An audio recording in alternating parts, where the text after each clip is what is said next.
true. Oh, this is a pretty stone right here. Tanzanite.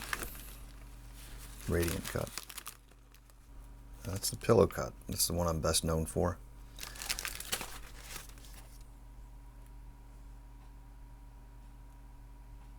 Like here's a chrome tourmaline, 2.5 carats. It's green. Kind of interesting to see, you know, how that might work in here. It's hard to see the color against the blue. You can see the color if we put it in this guy. A little better idea. You know, this shape might end up being something pretty cool for this, you know, or some variation of it. Probably going to experiment with some different shapes and or, you know, different materials. So kind of had this is a green sapphire I had out. It's kind of messing with, it's way too big for that. Actually it kind of looks cool. It's like a pirate or an alien.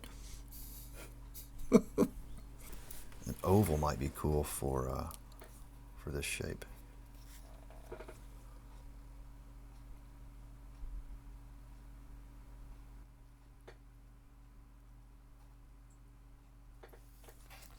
That's too small.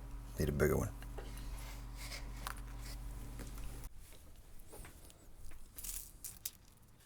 All right, so what we have here is some androdite and rhodolite garnet. You know, it's a mixture of red and slightly orange garnet, and it's mostly all clean. This is mostly facet grade material.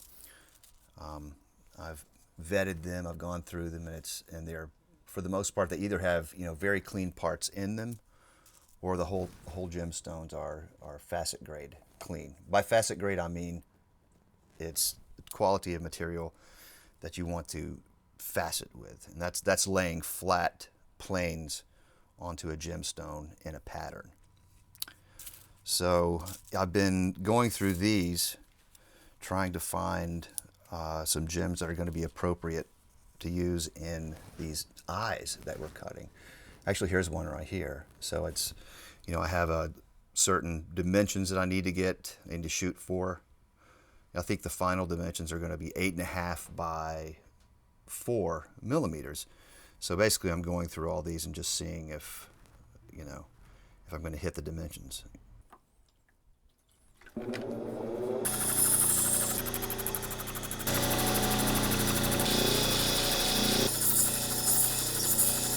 Sometimes the wheel will catch a corner of the stone and slam it. It's frightening when that happens. It'll turn it over in your hand and sometimes, you know, cut your finger.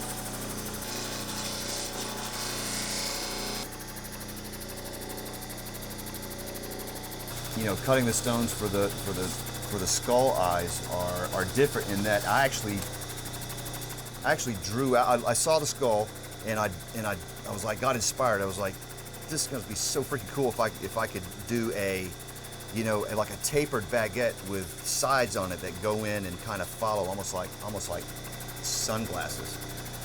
And you know, let's do them in red, or let's do them in green, something that's like, you know, looks like an eye, or maybe it looks like sunglasses. And the stones that I'm cutting for the skull eyes are I've never done this design before. It's a brand new design, something that I just came up with just for the skull design. It's like it's got to show the color, and you got to show the color of the gemstone, and it has to look good in the mounting, right?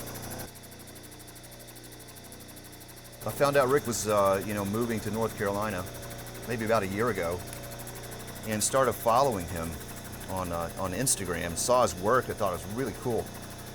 And started sort of thinking about, man, I'd love to be involved with this somehow, and maybe, you know, make some components of his final pieces. And finally, when we did meet, you know, I showed him my work, and he's like, man, we got to do something together. This could be awesome. So I said, you know, let me let's figure out what we might want to do. And then, you know, the first thing we're doing here is these eyes for this agrogasser ring. You know, you got technical things that are a bit challenging with this because you have, you know, so kind of a long tapered baguette type of gemstone.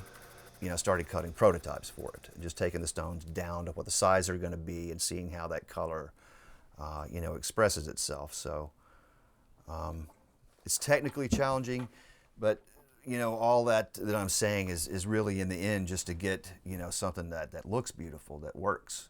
All right, so now I'm going to saw these 3 pieces. Where's my face guard? There it is.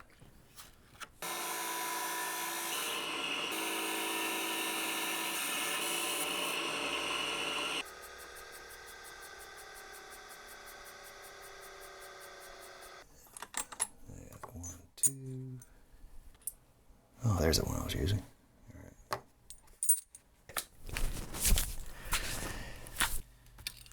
All right.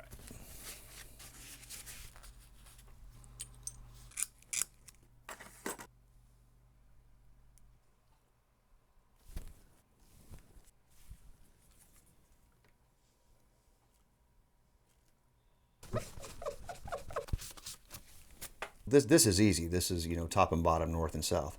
I had to figure out what angle this would be. It started out here, then I finally moved it in a little bit closer to give it more of a slant so it looked better in the piece. And once I figured out what that was, you know, I basically I can repeat that, you know, using my machine by putting it on the specific indices and angles. So we're all clear on that.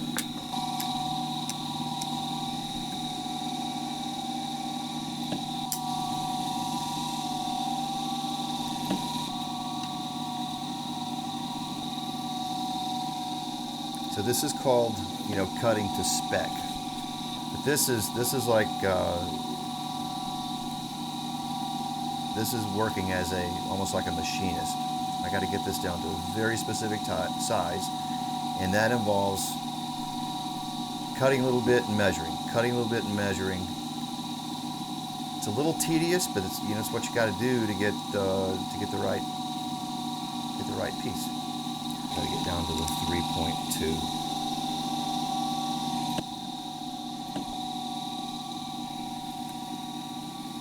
Yeah, I have to figure out if this stone is going to be anatomical left or anatomical right. And I always have to think in terms of anatomical instead of, I don't look at it and say that's the right, that's incorrect.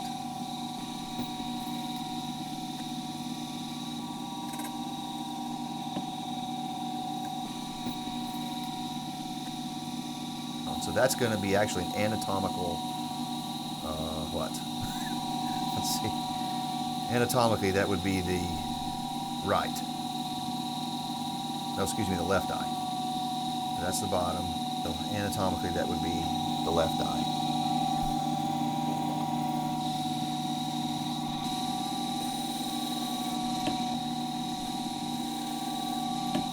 So I'm going to go to the western part here, go 6 clicks off of that, and start bringing that in.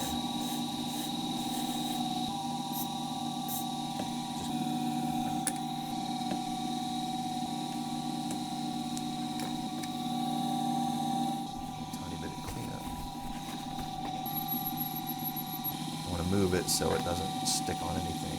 Okay.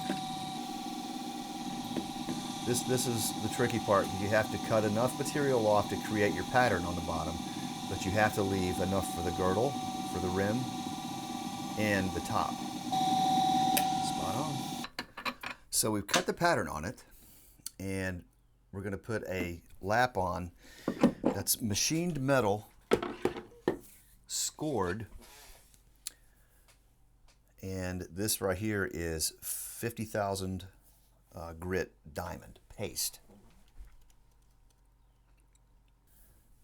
The patterns that we cut, we're going to go back and basically repeat this whole process, but polish it.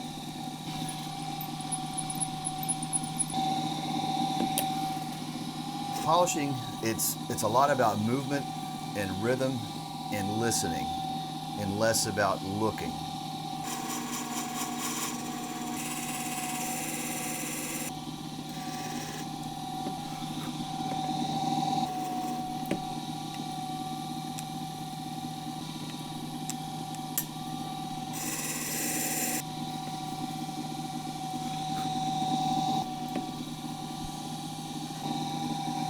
Perfect.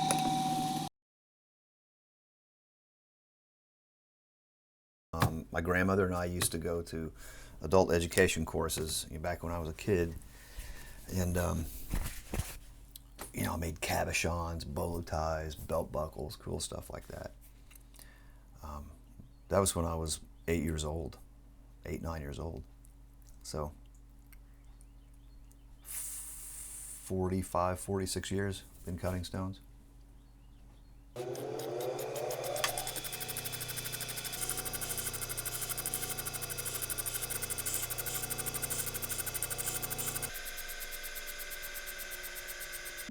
So basically I'm just going to polish that.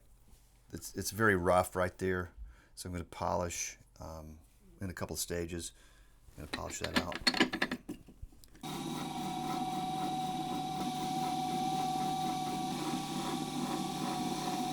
I really got into the rough spot on my lap up there.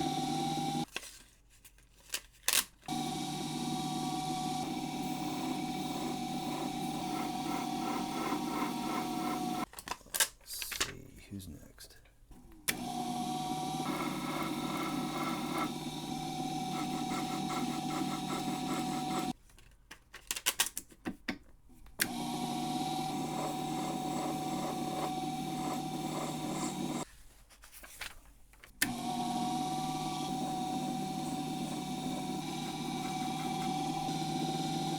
$50,000 diamond compound on felt.